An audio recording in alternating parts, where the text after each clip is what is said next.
We have to be so careful about what we consume and how often we're consuming it. Absolutely. And so for me, usually I know what triggers me, and I know exactly when I can feel something shift in my body. I'm like, ooh, that made me a little jealous. Yeah. Ooh, they got hired for something and I didn't get picked, you know? And so it's that little chink in the armor. And if you are not careful, you can really let that affect you, and you can really hold you back from getting what is for you. That opportunity might not have been for you. And so usually when that happens, and it just happened to me last night as I'm scrolling Instagram, and I'm like, dang, they didn't hire me. That hurts, you know what I mean? And so, but it's so real, and every creative experience is that at some point, because it's not always gonna be you. Me admitting this on camera is like very vulnerable, because jealousy has like a lot of shame around it. But it's really, I like to reframe jealousy. Even when I'm feeling it, I'm like, you're feeling this way because the universe is just showing you that that is for you. It just might not be that specific thing. And you just know that that's available for you and that desire is for you. That just might not be the specific opportunity for you. But if you're feeling it, it's because it's for you. Just believe in that. Seen is not just a podcast. It is a movement dedicated to amplifying the voices, experiences, and stories of women shaping the film and photography industries. We're going to dive deep into the soul work that these women undertake every day to pursue their dreams, passions, and to breathe life into their creativity. And all while fostering and nurturing a thriving community among women in our field. I'm Nalani Hernandez Melo, a creative photographer, director, and curator based in Los Angeles, and I am deeply honored to share this space with you as your host and creator of Seen, where women behind the lens take center stage. Welcome again to this wonderful space where we celebrate and amplify the voices, experiences, and stories of women in the film and photography industries. Today, I'm so honored and the pleasure of welcoming Kayla Mendez. Kayla Mendez is a talented beauty and lifestyle photographer and videographer based in Los Angeles. Known for capturing the natural textures of skin and the softness of natural light, Kayla's work celebrates beauty in its purest form. After earning a degree in biochemistry, she boldly pivoted to follow her passion for photography, transforming her creative vision into a thriving six-figure business that has taken her around the world and connected her with clients ranging from emerging brands to major celebrities. Kayla is also the founder of the Sunroom School, an innovative educational platform dedicated to breaking down industry gatekeeping and empowering aspiring photographers. Her commitment to sharing her knowledge is all about building a new table in the sun, one where everyone has a seat. And when you check out her Instagram or her portfolio, you'll see a stunning portfolio filled with elegant imagery and fearless dedication to authenticity. Her work truly shines as a celebration of strength, elegance, and natural beauty. And it is an honor to have you here in this space today. Hi, Kayla. How are you doing? Hi. Thank you so much for having me and that beautiful introduction. Thank you for saying yes and for coming today. Of course. I always love to begin with a little bit of a check-in, how is the mind, the body, and the spirit today? Oh, I love that. I think you did such a great job of welcoming me into the space. So I feel very grounded right now. And I definitely made sure that this morning I took time to kind of slow it down a little. And so I think mentally good, physically a little sore from the gym, and spiritually pretty grounded, but I know I need to go probably ground some more. Well, after this, we'll go stand in some grass. Yeah. I need some sun. We actually met in this space, in this building. It's true. 2 years ago, and it's a full circle moment. So funny how life works out sometimes. Oh my gosh. No, thanks for just asking me to do this. It was always a hell yes for me. So thank you. I mean, I've been following your work. I've been following your story and your journey. So I kind of want to get started with let's begin at the pivot. You had this huge pivot. You have a degree in biochemistry. It's true. And then you completely and decided to pursue photography. Can you tell me a little bit about the inner work and the spiritual or energetic just unearthing that you had to do to even take that pivot? Yeah, that was a huge turning point in my life. And I think it was that moment where you realize that your life is completely your own and you can't live in what your parents want for you or what your grandparents want for you. It's like, no, this life is yours to live. And just some of my background, I grew up, in an immigrant household. So my dad came to the United States when he was like 18 or so. So he's always been working hard trying to give my brother and I like the best life. And same with my mother and my grandparents. And so I always felt this obligation to like work really hard and be successful and live to that American dream that our parents came to the United States for. And so I thought that the way to achieve that was becoming a doctor or lawyer. It was like, pick one and then you're good. And I thought it was just a quick, easy road that I was going to take. And then, I actually got the biochemistry degree, as you know, and I loved it. There was an essence of me that really did love the work, but I was like working in a lab for a couple years actually. I did medical research. You can look me up. I'm in a published medical journal. And so I did the work, but it didn't feel fulfilling to me. And it didn't feel like this is where I am meant to thrive. It felt like I was fitting into someone else's box and not like what my true vision for my life was looking like. And so I finished off that degree just out of the commitment to finishing what I started.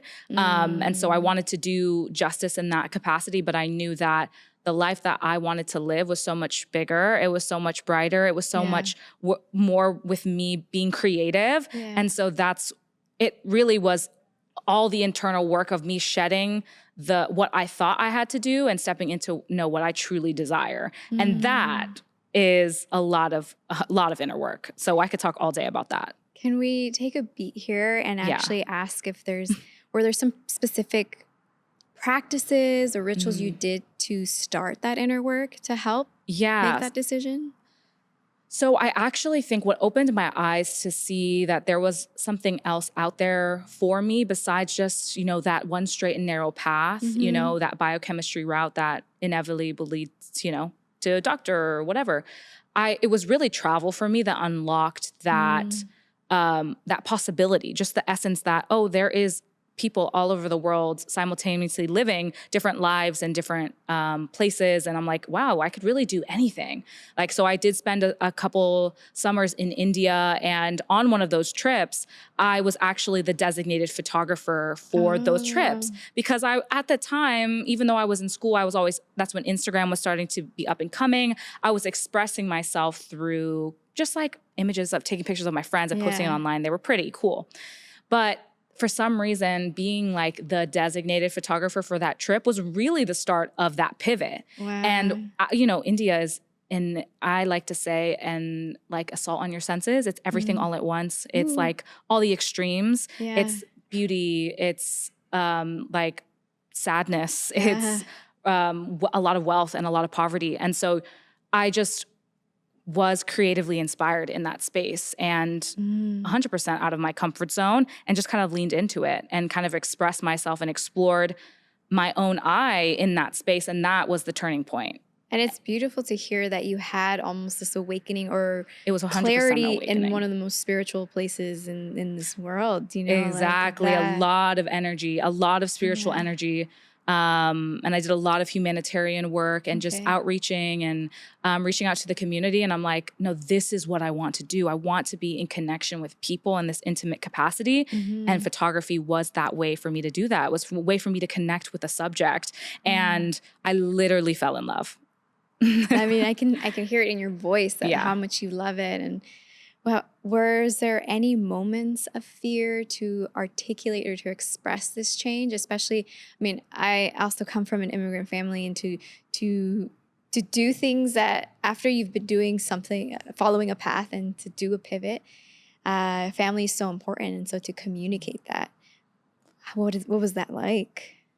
That was definitely, I think it was one of those things that they didn't understand it at all. They were like, no, you need to have first they said you need to have a plan B.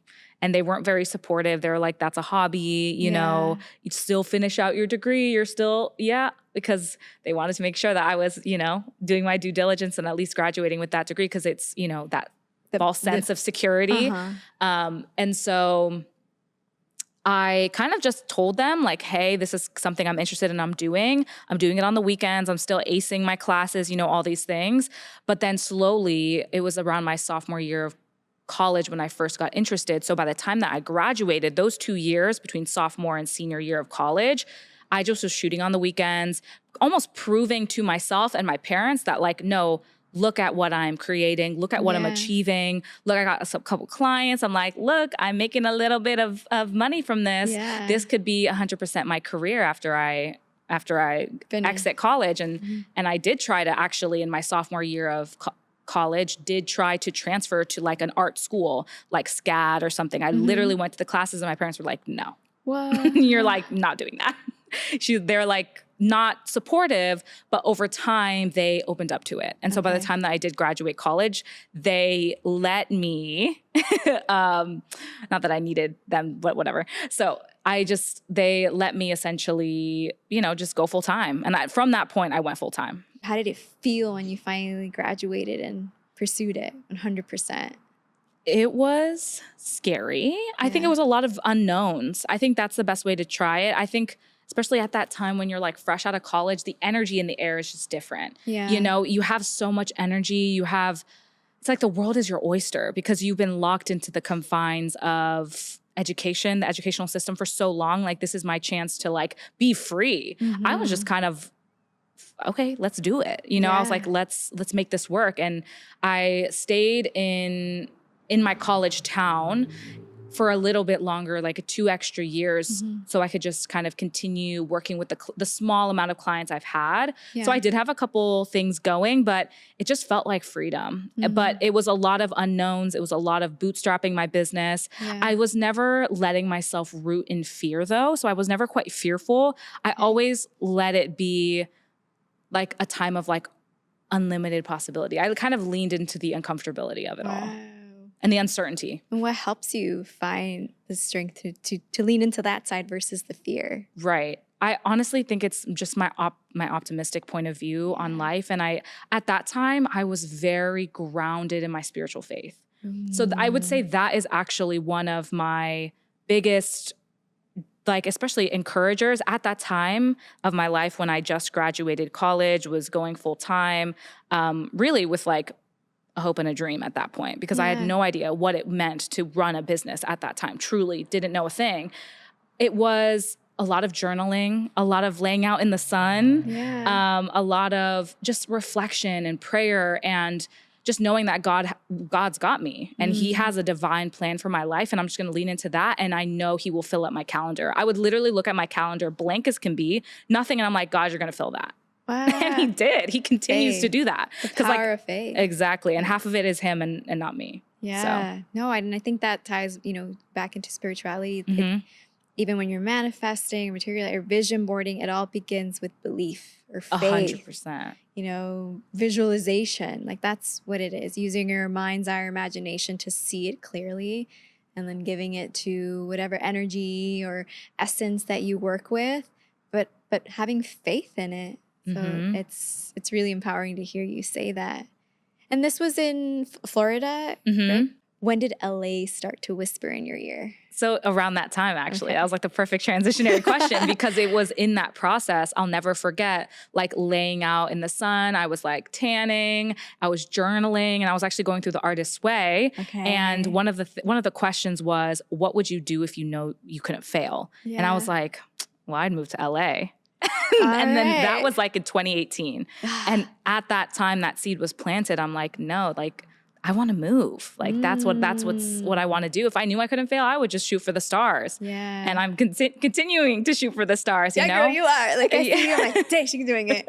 I don't recall if you came to the exhibition that this podcast was based on 2 years ago, but we met through Naomi, one of the artists, and who's one of my best friends here in the space. And sometimes it's almost like real vision boarding. You need to see it. You need to see it happening, and then it gives you that little extra spark. And this is something that Naomi has shared with me too. Like when you're such an inspiration to so many of us, because we see your energy, that you just go for it, you figure things out. You're also such a helping hand, and you want to see others succeed. And talking about spirituality, energy, like reciprocity, like I sense that you give because you know it comes back. It's all an energetic process. So thank you for being you and inspiring those around us to go for it too. That makes me so happy. Because honestly, energy is contagious. And when you step into a room, like people feel that energy. And I want to show up when I step into something, when I say yes to something, like it's my 100%. And like you said, like integrity is so huge for me because your word is everything. And, you know, things happen, life happens. I'm always willing to adjust. But, you know, when I'm fully behind something, it's like all in. And yeah, I don't like wasting people's time, you know? So when I'm like sitting here with you, I'm 100% present with you. And it's like I feel that. all in, Thank you know? you. So I'm glad to see that energy is felt and seen. So just as there's light, there's also shadow to all aspects of life and our creative process. Can you share how you navigate moments where you're not as optimistic or you feel that tenacity starting to fade away? Honestly, that has just happened to me like very recently. Even just, it happens in the smallest of moments. And especially with artists and artist brains, we have to be so careful about what we consume and how often we're consuming it. Absolutely. And so for me, usually I know what triggers me, and I know exactly when I can feel something shift in my body. I'm like, ooh, that made me a little jealous. Yeah. Ooh, they got hired for something and I didn't get picked, you know? And so it's that little chink in the armor. And if you are not careful, you can really let that affect you, and you can really hold you back from getting what is for you. That opportunity might not have been for you. And so usually when that happens, and it just happened to me last night as I'm scrolling Instagram, and I'm like, dang, they didn't hire me. That hurts, you know what I mean? And so, but it's so real, and every creative experience is that at some point, because it's not always gonna be you know? And you have to that's the part of the space. And just admitting to myself and allowing myself to acknowledge that, like, okay, that made me feel a type of way. Maybe you take some space, put your phone down, go journal, go ground yourself, and then focus on what's for you. And that's usually when I know I need to go back and turn inward, because I feel like for me, I work so much, you know, and I have a very clear vision of what I desire, that sometimes I can get a little jealous of what other people, and that's like, honestly, me admitting this on camera is like very vulnerable, because jealousy has like a lot of shame around it. But it's really, I like to reframe jealousy, even when I'm feeling it. I'm like, you're feeling this way because the universe is just showing you that is for you. It just might not be that specific thing. And you just know that that's available for you, and that desire is for you. That just might not be the specific opportunity for you, but if you're feeling it, it's because it's for you. Just believe in that. You know what I mean? There's even a way that it was shared with me once, the difference between jealousy and envy. And there's power in that. Jealousy is a very human, natural emotion experience. And you pinned it correctly. Like, jealousy is the universe showing you something that you want, or you know it's for you. You just don't quite have it yet, and just feeling of like that frustration, right? But envy is when you don't want it for that person that has it, you know. And that's where, from a spiritual sense, that's where even the intention or the energy of those two, it's like to be able to discern, like, what am I feeling jealous, or am I feeling envious? But it's beautiful to hear that you have this connection with yourself, that you're not afraid to dive deeper and ask yourself those hard questions, and would love to normalize that.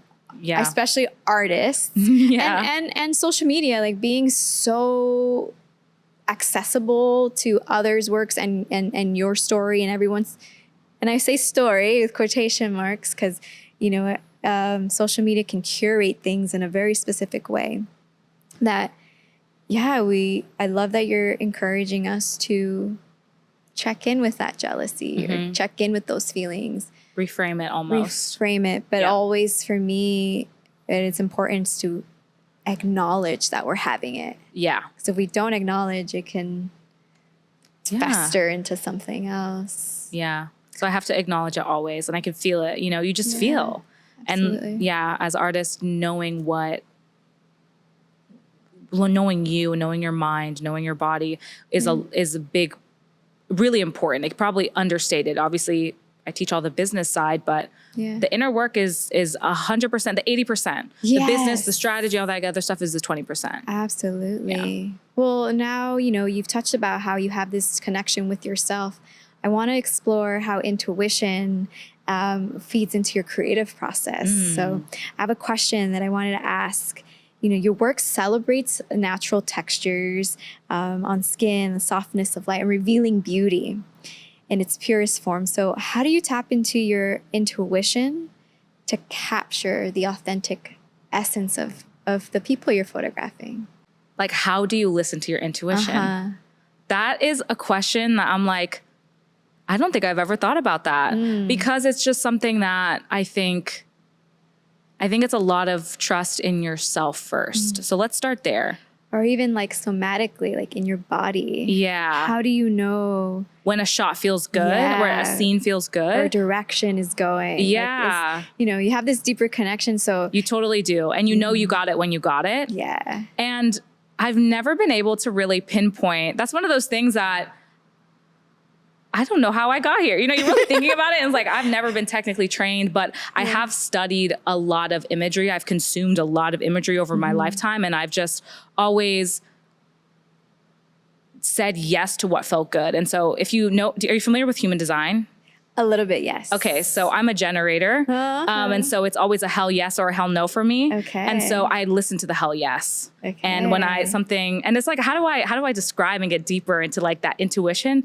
It's just who I am, and it's instinctual for me. So it's just like, when I see it, I'm like, yep, that's it. I sense it, and I lean in, and so senses. And and I think the biggest thing for me when it comes to listening to your intuition, the first step before that is self-trust and trusting yourself that like, you can make that a decision is safe for you.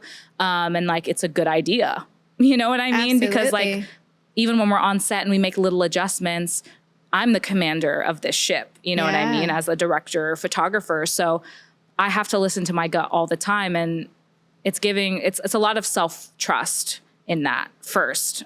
And usually I hope that answered your question. That's all I'm going to say there. Cause I'm like, good. I don't know. I'm gonna have to sit with that question because I'm like, how do I listen to how does that process come about? It feels so intangible to me. And it could be because you're so in tune with your intuition that you're like, intuition is innate. Like, it's a birthright. It's always been you're something so plugged into it. Yeah. It's just always been like, no, I just choose. I just decide.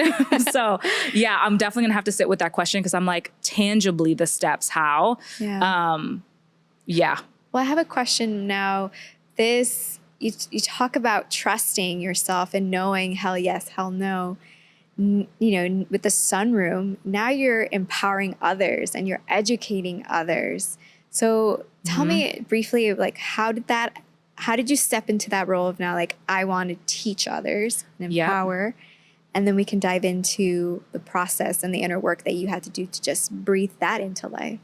Yes. So the reason why I created the Sunroom School is because I really just wanted to create a framework or a system where a community that people can go to and get what I didn't receive when I was just starting out. Because I remember what it was like to like literally not know the first thing about the commercial space, working commercially. Like, I didn't know what a producer was. I couldn't give you a definition. like that's how much I didn't know about this space, right? I didn't know what a creative director was, art director, no clue, right? It's a miracle that I'm here, honestly.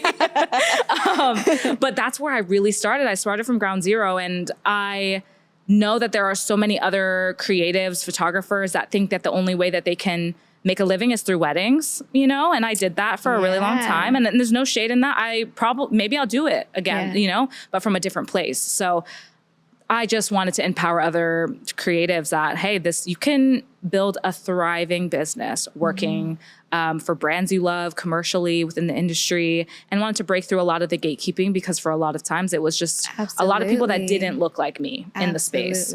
So now you see this total pivot in the industry, and it's so empowering and so communal and so collective, which I think is perfectly aligns with everything that the Sundom School represents, for sure. Absolutely. And let's stay there for a moment of like how you're, you mentioned there wasn't people that look like you, or when I see you, I see such a strong, like divine feminine girl boss woman. And, our industry is so male dominated still in spaces, or even just the level that we have to operate in our masculine energy. 100%. How have there been experiences where your feminine energy was challenged, or not made, they didn't give you space for that? And how did you tackle that?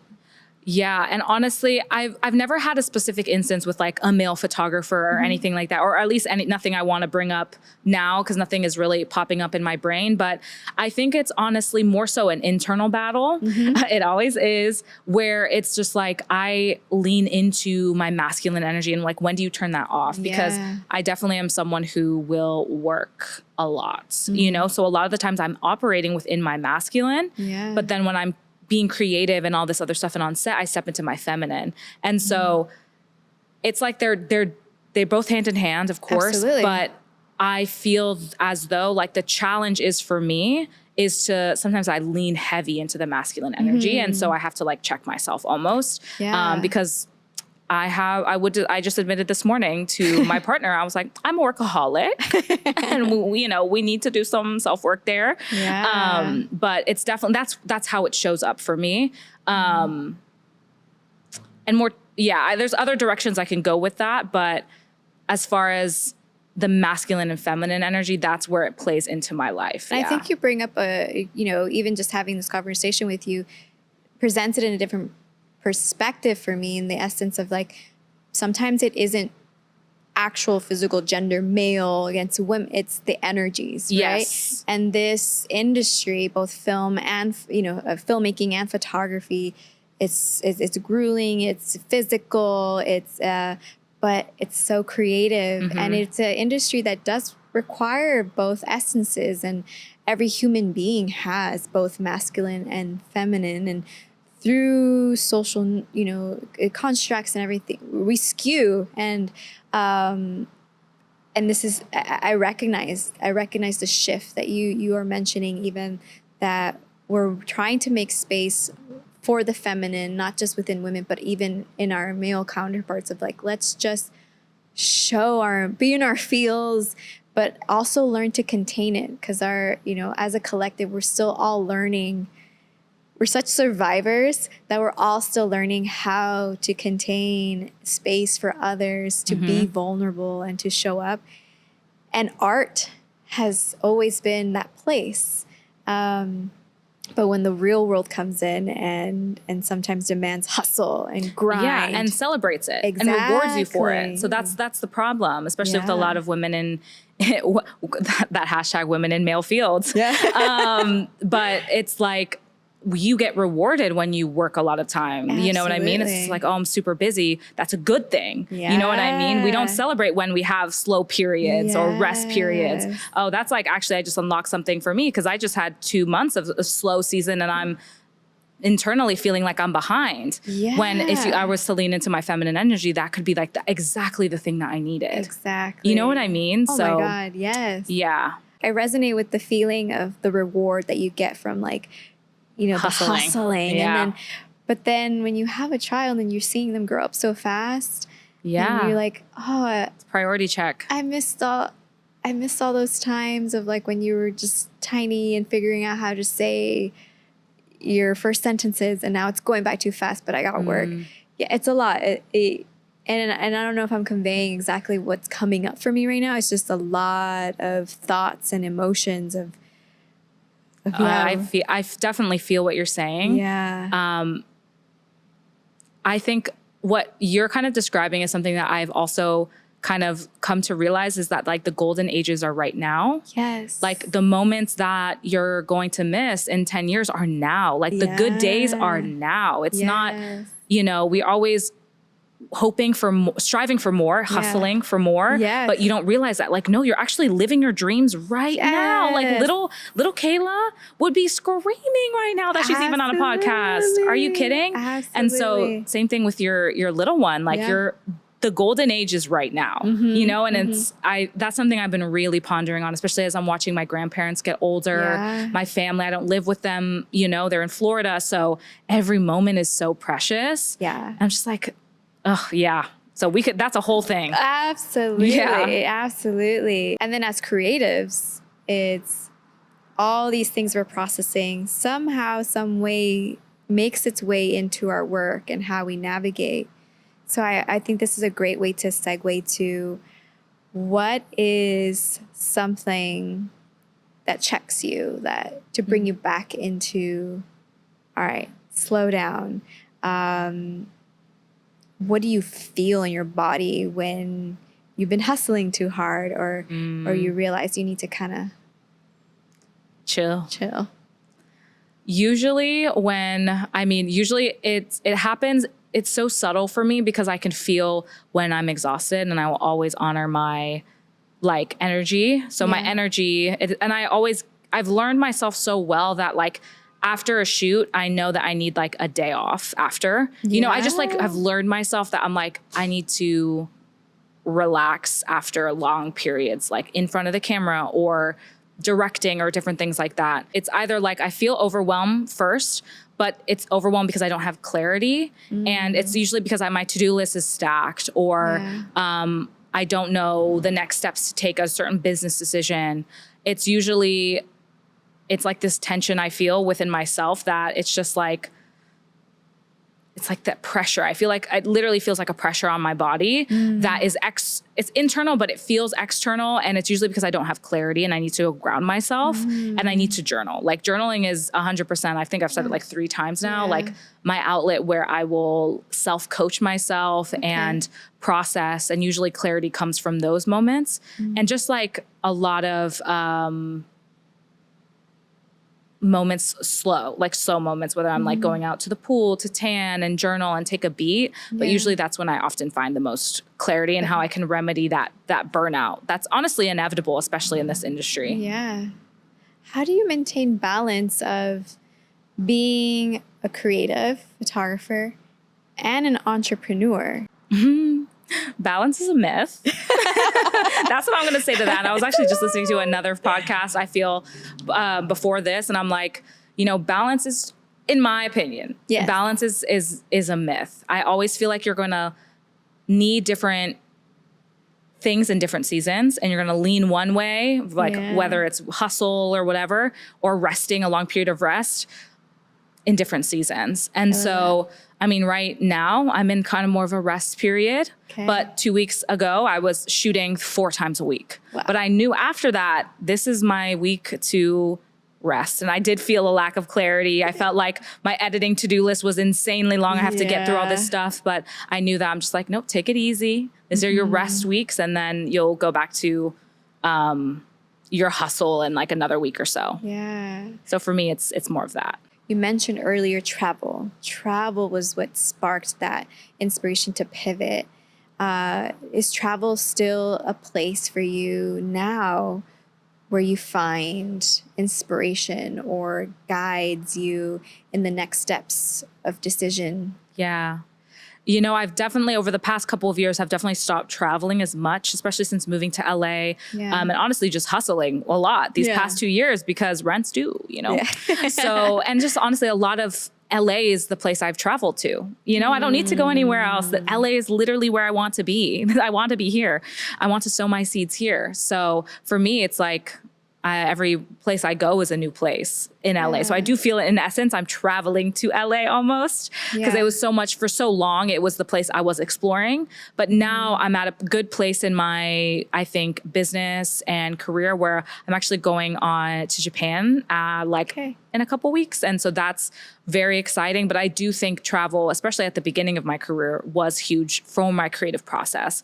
So I'm excited, even though I haven't been kind of honoring that the last 2 years. It's now I'm going to getting back into it. Is this going to be just purely for pleasure? Where are you? Really pleasure. I'm going with another friend who's another business owner, and we kind of like to do like masterminds during the trip. So we're always kind of working. We're always kind of on, but it's from a space of, it's from a space of like, I don't have to do this. I get to do this. And it's like your inspiration and you're traveling. And that's kind of honestly where I feel the most, where I get the most clarity, business ideas. It's like you're outside of your comfort zone. So like different things hit creatively, business wise. And so, I love it. Like a lot of movement, a lot of, you're keeping the energy flowing. Yeah, new experiences, new food, like so fun. Oh my God. Tell me what it's been like to see your impact in other people's lives through the education that you're providing. Insane. Yeah. Because I think there's always a part of being a teacher that you're like, I hope what I'm teaching is right. I hope it works. It's worked for me. So I know through the results of myself, like this works. And so it was definitely, at first I was like, there was an uncertainty there, but like once the student results started coming in, and like one of my photographers that I've worked with in like 2022 just got a really huge magazine publication. Another one has shot for Nike and different things like that. And I'm like,